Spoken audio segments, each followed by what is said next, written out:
इंद्रद्युम्न राजा का एक नियम था कि आप अपने नगर में सेना खड़ी करके रखते थे चारों ओर। सब राजाओं की सेना खड़ी रहती है सुरक्षा में, लेकिन आपकी सेना का एक ही काम था, बहुत ध्यानपूर्वक सुनिएगा। क्या? नगर में आने वाले हर व्यक्ति से पूछना कि वो कहां से आया है, और नगर से जाने वाले व्यक्ति से पूछना वो कहां जा रहा है। यदि आने वाला व्यक्ति और जाने वाला व्यक्ति किसी तीर्थ या धाम का नाम ले दे, उसको पकड़ करके राजा के पास ले जाओ। आने वाला व्यक्ति अगर ये कह दे कि मैं बद्रीनाथ से आया हूं, तो जैसे किसी नगर में प्रवेश करते हैं तो वहां के सिपाही जन खड़े होकर के लाइन लगवाते हैं, बोले हाँ एक एक करके बताते जाओ अपना परिचय, कहां से आए हो। अगर वो कह दें कि हम फलाने नगर से आए हैं, फलाने गांव से आए, तो उनको जाने दिया जाता। कोई कहता हम वृंदावन से आए हैं, कोई कहता हम अयोध्या से आए हैं, बद्रीनाथ से, इधर खड़े होते जाओ सब। अब सब भक्तों को लगे भैया ये क्या होगा पता नहीं हमारे साथ, सब घबरा जाएं, भैया क्या करोगे? बोले कुछ नहीं, हमारे राजा से आपको मिलना पड़ेगा। बोले हम पे कर नहीं है कुछ देने को। बोले कुछ देना करना नहीं है, हमारे राजा बस मिलना चाहते हैं। और जितने वैष्णव इकट्ठे होते तीर्थ से आने वाले, सबको लेकर के इंद्रद्युम्न की सभा में जाया जाता। इंद्रद्युम्न को बताया जाता ये वृंदावन से, ये काशी से, ये वहां से, वहां सब तीर्थों के नाम। इंद्रद्युम्न अपनी सभा पूरी करके सबको एक कमरे में बिठाता और सामने बैठ करके एक एक करके उनको बुलाता। बोले आप उस स्थान का वर्णन कीजिए, वृंदावन कैसा है। और नेत्र बंद करके इंद्रद्युम्न केवल उसका अनुभव करता था। वहां की नदी कैसी है, वहां के लोग कैसे हैं, वहां की वृक्ष वल्लरियां कैसी हैं, वहां का तापमान कैसा रहता है, वहां ठाकुर जी की सेवा कैसी होती, प्रसाद कैसा लगता है, सारी बातें इंद्रद्युम्न बैठ करके सुनता था।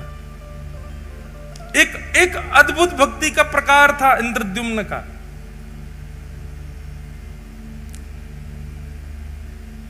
और जब वो अपनी पूरी बात कर देते तो उनको खूब सारा धन धान्य देता, उनके चरण धोता, उनके चरण दल को पीता और कहता अगली बार कभी आप तीर्थ से आओ तो मेरे लिए कुछ प्रसाद लाना।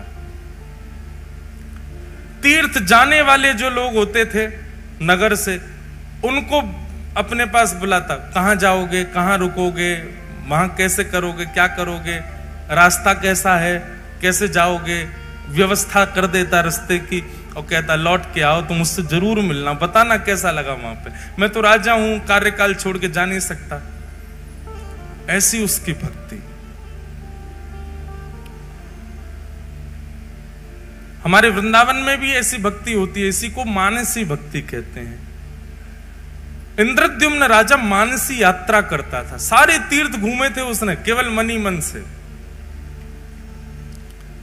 और इसी मानसी यात्रा करने का उसको एक दिन फल क्या, रात्रि में जब सोता था तो चिंतन में वो तीर्थ धाम और वहां के ठाकुर ही उसको दिखाई देते थे।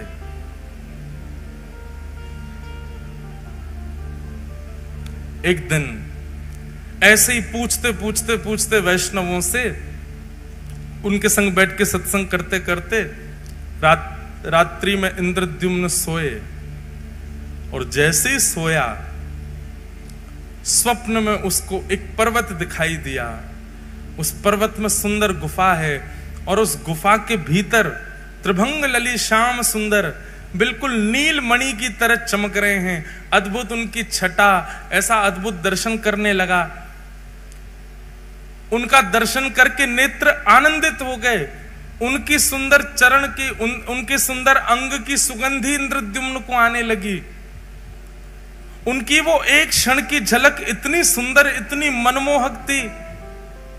छटपटा करके नेत्र खुले इंद्रद्युम्न के, जलपान करने लगा, अपनी छाती को मसलने लगा। ये मैंने कैसा दृश्य देखा, ये कौन थे, ये कहां के ठाकुर जी। मैंने इतने तीर्थयात्रियों से पूछा पर ऐसा स्वरूप तो किसी ने मुझे वर्णन नहीं किया। अत्यंत व्याकुल हो गया इंद्रद्युम्न। अब तो जो भी तीर्थयात्री आए उनके तीर्थ की चर्चा ना सुन के अपना हृदय का भाव बताता। ऐसी आंख है, ऐसी कमर है, ऐसा मुख है, ऐसे चरण हैं, आपने इनके बारे में सुना? ये कौन है? पर्वत पर रहते हैं। वैष्णव जन कहे नहीं, हमने तो नहीं देखा। अत्यंत व्याकुल हो गया इंद्रद्युम्न। संतों की खूब सेवा करता, बस मन में यही चिंतन था, बस इनका पता मुझे लग जाए, ये कौन है जो मुझे स्वप्न में दिखे। बंधुओं, एक बात बताएं, ये इंद्रद्युम्न के साथ हुआ ये तो हमने पढ़ा है, पर प्रत्यक्ष मैंने कई लोगों को सुना भी है।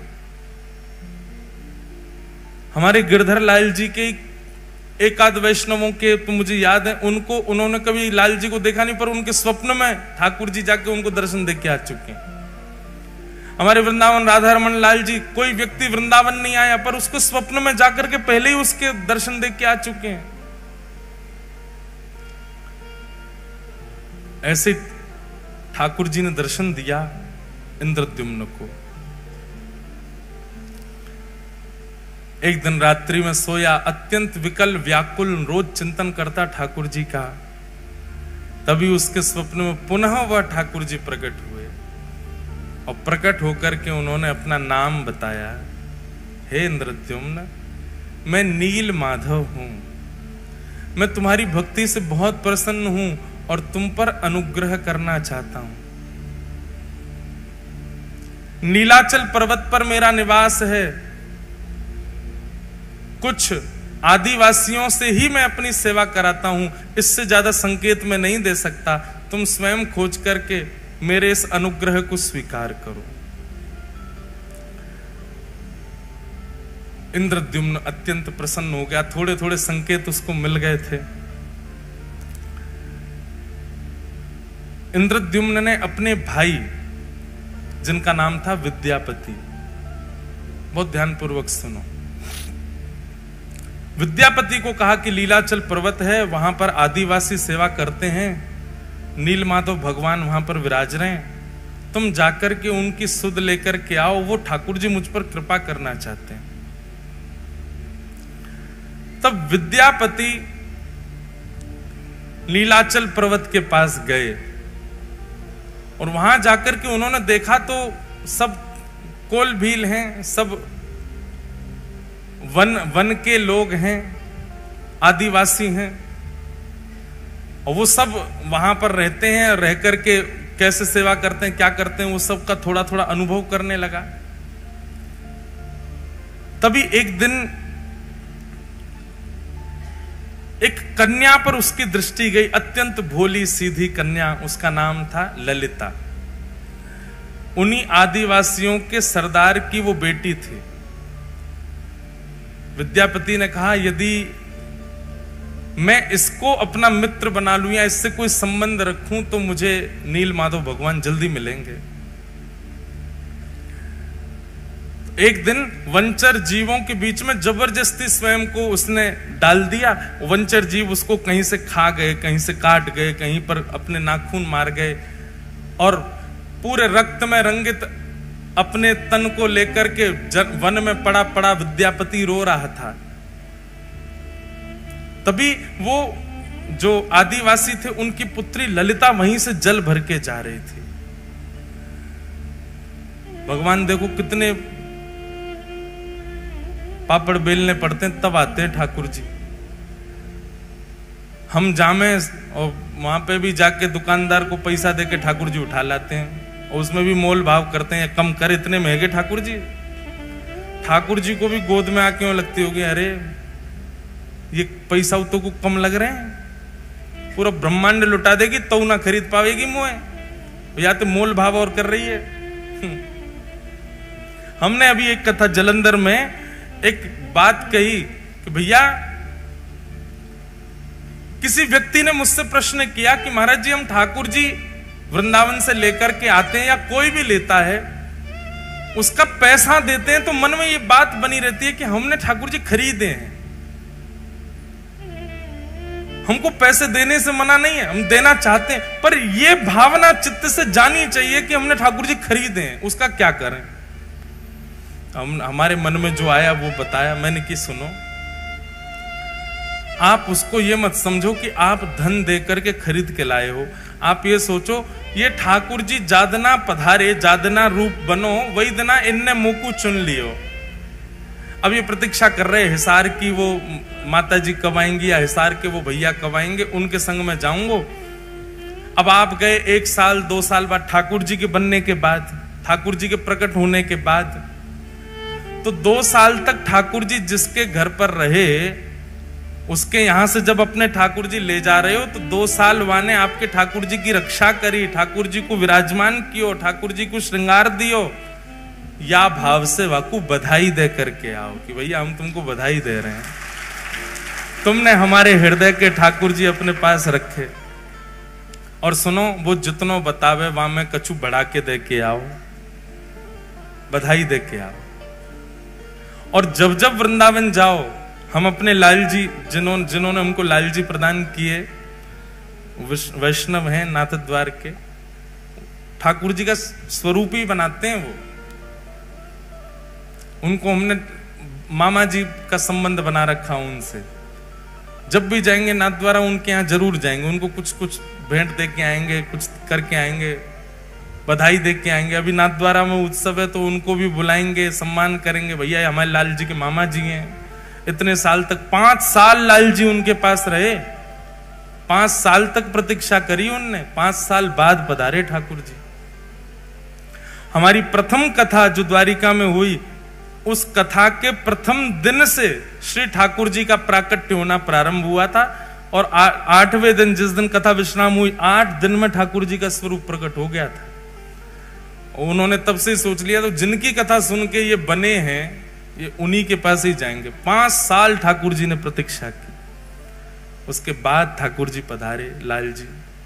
उनको बधाई देते हैं जब भी जाते हैं।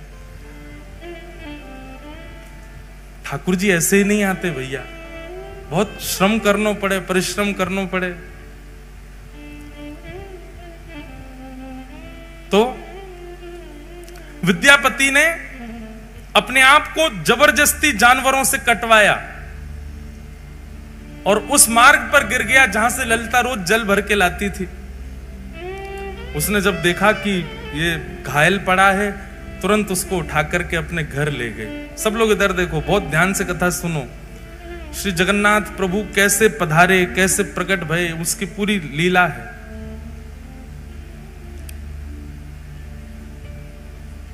विद्यापति को लेकर के घर गई, पिताजी से जाके कहा, पिताजी ये घायल व्यक्ति है, मैं इसको ले आई हूं, आप इसकी चिकित्सा करो। ललिता के पिताजी का नाम था विश्व वसु। आज भी श्री जगन्नाथ जी की रथ यात्रा में विशेष सेवा उसी वंश की है।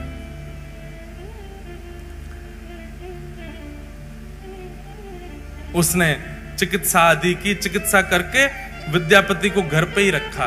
बोले जब तक ठीक नहीं हो जाए तब तक उसको घर पे ही रखो। दोनों पिता और पुत्री मिलकर के उसकी खूब सेवा करते। धीरे धीरे विद्यापति ठीक होने लगा। उसकी तो पूर्व से साजिश थी, अब इसको साजिश कहना थोड़ा अटपटा लगता है, पर उसकी पूर्व से योजना थी कि मुझे नील माधव भगवान चाहिए, उसके लिए चाहे जो करना पड़े। धीरे धीरे ठीक हुआ, ठीक होकर के अब वो उसी घर में ही रहने लगा। विश्व वसु के साथ में उनका जो काम था, खेती बाड़ी आदि, वो कराने लगा। ललिता के साथ में थोड़ी उसने मित्रता कर ली। धीरे धीरे ललिता से प्रेम कर लिया, क्योंकि नील माधव भगवान की सेवा बहुत गुप्त रूप से होती थी। किसी को पता नहीं होता था कौन करता है, कैसे करता है, कहां है ठाकुर जी। उसके लिए ये सब करना बहुत जरूरी था उसको। विद्यापति ने धीरे धीरे धीरे उन समस्त कोल भीलों से, उन समस्त आदिवासियों में अपना स्थान बना लिया। आप तो सब उसको अपने परिवार जैसा समझने लगे। और एक दिन ललिता ने अपने पिताजी से कहा, मुझे बहुत प्रिय है, आप मेरा इसी से ब्याह करा दो। विद्यापति से पूछा, तुम ब्याह करोगे हमारी पुत्री से? बोले कि मेरा तो परिवार ही नहीं है, मैं तो आपका हूं, आप करा दो ब्याह। और ललिता के साथ में विद्यापति का ब्याह हो गया। विद्यापति कौन है? विद्यापति कौन है? इंद्रद्युम्न राजा का भाई। अगर भूल भाल मत जाइए, बात पूरी कथा सुनते रहो। ललिता के साथ में इनका विवाह हो गया। अब विवाह के बाद ये घर जमाई बन के ही रहने लगे। वहीं उनके विश्ववसु के घर में ही रहते थे। विश्ववसु रोज सुबह ब्रह्म मुहूर्त में जाते थे, नहा धो करके स्नान करके गीले कपड़े पहन के अपरस में जाया करते थे और साथ में कुछ पुष्प और कुछ सामग्रियां लेकर के जाते थे। विद्यापति ललिता से पूछता था, ये सुबह सुबह ससुर जी कहां जाते हैं? बोले ये पूछो मत और आज के बाद पूछना भी मत, हमें भी नहीं पता इसके बारे में। ये गोपनीय रहस्य है, बचपन से हम ऐसे देखते आए, हम भी कभी नहीं पूछते। करने दो, पिताजी करते हैं, और तुमको क्या करना। विद्यापति समझ गया। बोले ये नील माधव भगवान के पास ही जाते हैं, ये उन्हीं की सेवा करते हैं, इसीलिए किसी को नहीं बताते। धीरे धीरे देखने लगा, रात्रि में चंदन घिसा जाता है, पुष्प तोड़ करके लाए जाते हैं, गीले कपड़े में बांध के रखे जाते हैं, सुबह गीले कपड़ों में जाया जाता है और अंधेरे में जाते हैं, सूर्य उदय से पहले आ जाते हैं। तो अद्भुत है। एक दिन रात्रि में अपने ससुर जी के पास ही बैठ गए। अब तो प्रेम भाव बहुत ज्यादा ही हो गया था, पुत्र की भांति विद्यापति हो गया था।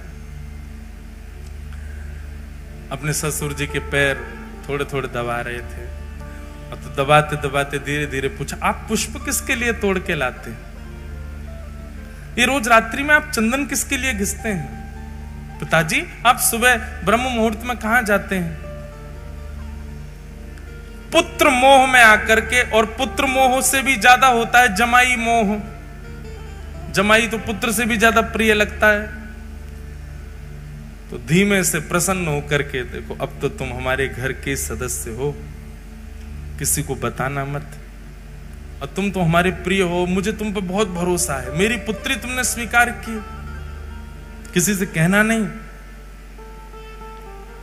नीलाचल पर्वत है और लीलाचल पर्वत पर नील माधव भगवान विराजते हैं। वे प्रत्यक्ष ठाकुर जी हैं। वो चलते फिरते सारी लीलाएं होती हैं उनकी, पर उनके दर्शन का अधिकार केवल मुझको है, और मेरे बाद मैं जिसको चाहूंगा उसको होगा। विद्यापति ने कहा, तो आपके तो कोई पुत्र है नहीं, तो दर्शन आपके बाद किसको होगा फिर? आप क्यों ना ये सेवा मुझे भी दे दो। पहले तो विश्ववसु ने मना किया, नहीं नहीं नहीं, मैं नील माधव भगवान से पूछूंगा, वो जैसी आज्ञा करेंगे वही होगा, ऐसे में तुमको लेके नहीं जा सकता। लेकिन रोज रोज यही बात करने से एक दिन विश्ववसु ने मन में सोचा कि ठीक है, तुम्हारी इतनी इच्छा है, मैं तुमको ले तो चलूंगा, लेकिन याद रहे आंख पे पट्टी बांध के मेरे साथ चलना पड़ेगा, ताकि तुम मार्ग ना देख पाओ। कहीं तुम योग्य नहीं हुए, नील माधव भगवान को तुम प्रिय नहीं लगे, और कहीं तुम बिना उनकी अप्रियता के वहां पहुंच गए तो ठाकुर जी कहीं अंतर ध्यान ना हो जाए। इसलिए दर्शन कराऊंगा, लेकिन प्रतीक्षा करना, ठाकुर जी को जब तुम प्रिय लगोगे तभी उनकी सेवा में जा सकोगे। और अगले ही दिन आंखों पर पट्टी बांधी विद्यापति के, और उसके ससुर जी विश्ववसु उनको लेकर के जा रहे। लेकिन विद्यापति तो इसी बहाने, इसी चतुराई से आया था कि उसको नील माधव भगवान चाहिए। उसने रात्रि में ही एक पोटली में खूब सारी राई भर ली। राई समझते हैं, सरसों के दाने, वो भर लिए, और भर करके उसमें एक सुई का छेद करके उसको अपनी कमर पर बांध लिया। और कमर पर बांध के दूसरे दिन पिताजी ने रुई लगाई, रुई के ऊपर पट्टी बांधी, पट्टी बांध के हाथ पकड़ करके ले गए। वो नीचे से उसने पोटली थोड़ी सी दबाई, उसमें से राई निकलने लगे। चला गया पर्वत के ऊपर, दुर्गम मार्ग पार करके नीलाचल पर्वत पर गुफा में पहुंचे, और गुफा में जाकर के नील माधव भगवान की सेवा आदि करने के बाद कहा कि अब मैं तुम्हारी पट्टी खोलूंगा, एक क्षण देखना, दर्शन करके फिर पट्टी बांध लेना। और जैसे ही उसकी पट्टी खुली, सामने नील वर्ण के श्री नील माधव भगवान मंद मंद मुस्कुरा रहे हैं, कटाक्ष कमल नेत्र हैं, सुंदर ठाकुर जी का वपू दिखने लगा। दर्शन हो गए। दर्शन करते तुरंत पट्टी बांधी, बोले चलो अब वापस यहां से, ताकि मार्ग ना पता कर ले। वापस ला कर, अब देखो तुमको दर्शन हो गए, अब नील माधव भगवान आज्ञा करेंगे तो तुमको सेवा मिलेगी, नहीं तो ऐसे ही रहो। अब उसको कहां, वो तो छटपटा रहा था, उसको दर्शन हो गए, वही छवि दिखे, बोले भैया कब से प्रतीक्षा कर रहे हैं, अब इन सबको मैं बताऊंगा कि इन्हीं की आज्ञा है मेरे भैया को, तो ये लोग मानेंगे नहीं। भैया अपना राजपाट छोड़ करके आ नहीं सकते।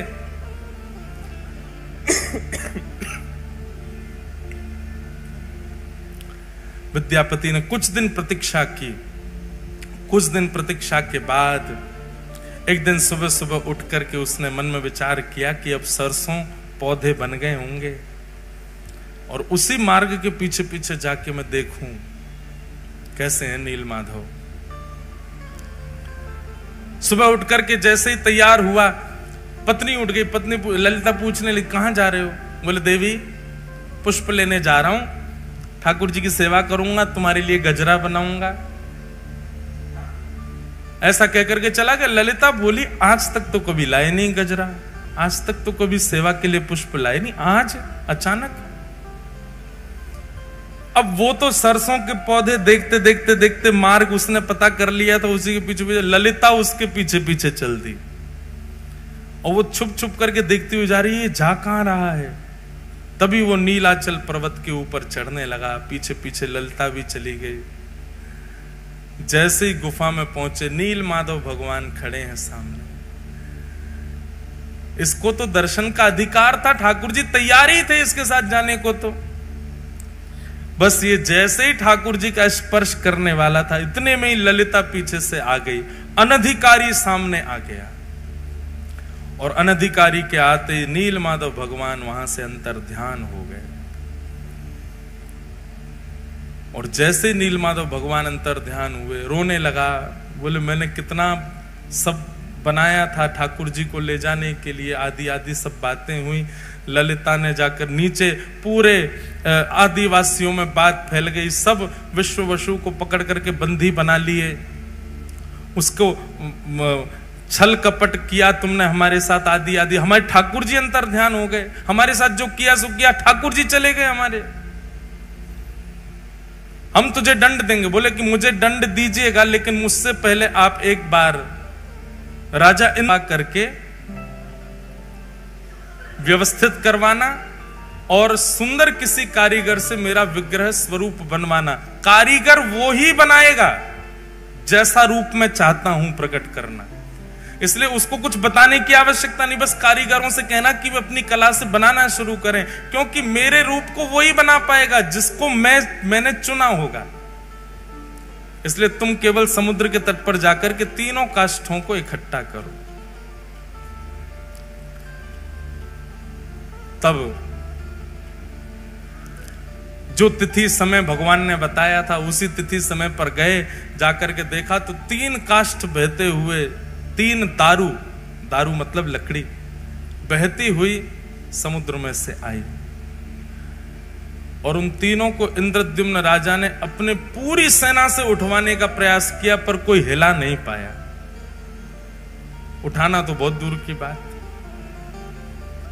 तब नील माधव भगवान की, जिन्होंने अनन्य सेवा, अनंत सेवा की, विश्ववसु को ही पुनः बुलाया गया और उन्होंने आकर के चंद लोगों ने उठाया तो वो दारू ब्रह्म अपने आप उठ गए और ले जाकर के उनको गुंडीचा की रानी के महल में रखवाया।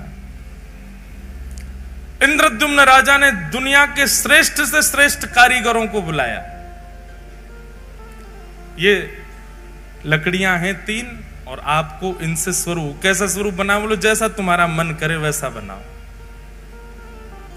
वर्णन आता है कि महाराज बड़े से बड़े कारीगर आ गए, छेनी हथौड़ा रख करके स्वरूप निर्माण करना चाहें, पर वो छेनी हथौड़ा चलावे तो जैसे मानो ऐसा लगे लोहे पर चला रहे हो। चिंगारियां निकलती हैं पर एक एक रत्ती भर भी उसमें छिद्र नहीं हो पाता। बड़े बड़े कारीगर अपने छेनी हथौड़ा टूटे हुए राजा इंद्रद्युम्न के सामने रख देते, क्षमा करो भगवान हम नहीं बना पा रहे। फिर कोई बंगाल से आता, बोले हम करके दिखाएंगे, वो भी नहीं बना पाते। फिर कोई कहीं से आता, वो भी नहीं बना पाते। तो भगवान ने आज्ञा की, त्रिलोकी के सबसे बड़े चित्रकारी में, कार्य कलाकारी में माहिर श्री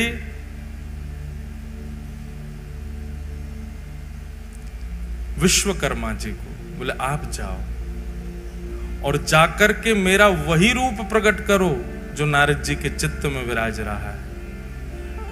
तब विश्वकर्मा जी एक वृद्ध कारीगर, एक मूर्तिकार के रूप में आए, दीनहीन से बिल्कुल पीछे खड़े थे सबसे। इंद्रद्युम्न राजा कारीगरों से कह रहा था, बोले मैं धन देने में कोई कमी नहीं छोड़ रहा, आप क्यों नहीं बना पा रहे? बोले क्या करें, हमारी छेनी हथौड़ा ही टूट जाते हैं। तब सबसे पीछे खड़े वयोवृद्ध उस कारीगर ने कहा, महाराज मुझे सेवा दें। इंद्रद्युम्न ने उपहास कर दिया, बोले इतने बड़े बड़े नहीं कर पा रहे आप वयोवृद्ध, आपकी लकड़ियां बाट देख रही हैं शमशान घाट में, आप बनाओगे? तब आपकी पत्नी गुंडीचा के हृदय में भाव आया, बोले वो कह रहे हैं एक बार सबने प्रयास किया तो उनको भी करने दो, ठीक है आप भी प्रयास करके देखिए। तब उस कारीगर ने कहा, देखिए प्रयास तो करूंगा लेकिन मेरी कुछ शर्तें हैं। बोले क्या शर्तें हैं? बोले पहली बात, मैं जब ठाकुर जी का स्वरूप बनाऊं उस समय कोई आएगा नहीं। 21 दिनों तक मैं और काष्ठ एकांत में रहेंगे। राजा मैंने तुमको देखा, तुम हर 5 मिनट में जा जाके देखते हो कुछ हुआ कि नहीं हुआ, कुछ हुआ, ऐसा नहीं। 21 दिन तक तुम आओगे भी नहीं उस स्थान पर जहां ठाकुर जी का विग्रह बन रहा होगा। राजा बोला हमको कैसे पता चलेगा कि आप बना रहे हो? बोले बाहर खड़े खड़े छेनी हथौड़ा और जो भी प्रयोग हो रहे होंगे सामग्री, उनकी ध्वनि से तुमको पता चल जाएगा कि स्वरूप बन रहा है ठाकुर जी का। 21 दिन तक कोई नहीं आएगा, ये मेरी शर्त है। राजा ने बात मान ली और यहां विश्वकर्मा जी ने बनाना प्रारंभ किया ठाकुर जी को। बनाते बनाते बनाते बनाते 15 दिन बीते और 15 दिन तक रोज आवाज आती थी भीतर से, कुछ ना कुछ क्रिया चल रही है। 15 दिन तक इतना उतावला इंद्रद्युम्न दिन रात कान लगा के सुनता ही रहता था। हाँ ठाकुर जी बन रहे हैं, मेरे ठाकुर जी बन रहे हैं। अगर नहीं बन रहे होते तो पहले दिन ही आ जाते, छेनी हथौड़ा लेके नहीं बन रहा। इतने सारे कारीगर सब निरस्त हो गए, इनसे बन रहे हैं इसीलिए तो अभी तक चल रहा है काम भीतर। 15 दिन तक अत्यंत आनंदित इंद्रद्युम्न तो उत्सव की व्यवस्था करने लगा। बोले मेरे ठाकुर जी प्रकट होने वाले। 15 दिन व्यतीत हुए। 15 दिन बाद ही महाराज भीतर से आवाज आनी बंद हो गई। आवाज आनी जैसे ही बंद हुई, पूरा दिन सुनता रहा, आवाज नहीं आई। थोड़ी और प्रतीक्षा करी, आवाज नहीं आई। उसके चित्त में शंका उत्पन्न हुई कि बहुत वयोवृद्ध हैं, कहीं ऐसा तो नहीं बनाते बनाते पधार गए हों भीतर ही, मेरे ठाकुर जी अधूरे रह जाएं। सबने कहा, बोले उनकी शर्त है, मना किया उन्होंने। बोले तो कब तक नहीं खोलूं मैं ठाकुर जी बनी नहीं रहे, एक दिन पूरा प्रतीक्षा कर ली मैंने। अरे भाई ठाकुर जी कहीं अधूरे रह गए हो, वो पधार गए हो भीतर, फिर क्या होगा? अरे कोई और कारीगर आके आगे कार्य कर लेगा। किसी की ना मान करके गुंडीचा और इंद्रद्युम्न ने जैसे ही द्वार खोला, द्वार खोल करके देखा तो छेनी हथौड़ा नीचे रखे हैं। वो जो कारीगर थे वो वहां थे ही नहीं। और सामने जैसे देखा जन्म वेदी है वो, जहां ठाकुर जी 7 दिन विराजमान होते हैं रथ पे जाकर के, उसको जन्म वेदी कहते हैं, गुंडीचा के महल में। उस जन्म वेदी के ऊपर जैसे ही देखा है, तभी क्या पाया, 3 विग्रह ही 3 रूपों में विराजमान हैं। जहां पर बिल्कुल दाहिनी ओर में श्वेत वर्ण के श्री बलभद्र जी महाराज दोनों भुजा लेकर के, मध्य में सुभद्रा जी और वाम अंग में साक्षात नील माधव भगवान ही श्री जगन्नाथ जी के रूप में खड़े हुए। श्री जगन्नाथ महाप्रभु की। प्रथम दर्शन करते ही इंद्रद्युम्न रोने लगा।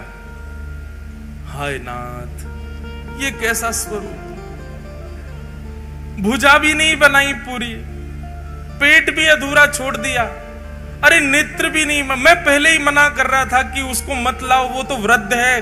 अरे ये बीच में स्वरूप, इनके तो हाथ ही नहीं है, पैर ही नहीं है, ये कैसा स्वरूप बना दिया। तुरंत मूर्छा आई इंद्रद्युम्न को, और मूर्छा आते ही ठाकुर जी ने पूरी द्वारिका लीला उनको दिखा दी। बोले ये स्वरूप सामान्य नहीं है इंद्रद्युम्न, ये मेरा प्रेम विगलित स्वरूप है। पूरे विश्व में मेरे अनेक अनेक रूप होंगे, पर ऐसा रूप एकमात्र पूरे भारत में, पूरे ब्रह्मांड में, पूरे त्रिलोक में यदि कहीं होगा तो केवल और केवल तुम्हारे पास नीलाचल पर्वत पर होगा, और कहीं नहीं। भगवान त्रिभंग लली गोलोक धाम में भी हैं, ठाकुर जी धनुष बाण लेकर के साकेत धाम में भी हैं, शंख चक्र गदा पद्म धारण करके वैकुंठ में भी हैं और पृथ्वी पर भी हैं।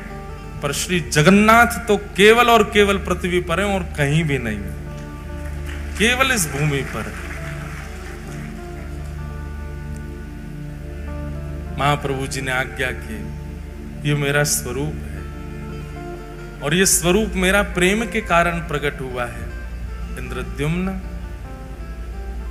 अब तुम मेरा मंदिर निर्माण करा करके मेरे स्वरूप को विराजमान कराओ और विराजमान करके मेरी सेवा प्रारंभ करो, ये मेरा ही स्वरूप है। तब इंद्रद्युम्न के हृदय में जो दोष उत्पन्न हो रहा था, जो भाव उत्पन्न हो रहा था, ये कैसा स्वरूप, वो भाव, वो दोष, वो दूर हो गया। पूरे जगन्नाथपुरी में, पूरे लीलाचल पर्वत पर महाराज श्री क्षेत्र में उत्सव मनने लगा। इंद्रद्युम्न ने भव्य मंदिर का निर्माण कराया और भव्य मंदिर में जाकर के महाप्रभु श्री जगन्नाथ विराजमान हुए। बोलो जगन्नाथ भगवान की जय। महाप्रभु श्री जगन्नाथ विराजमान हुए।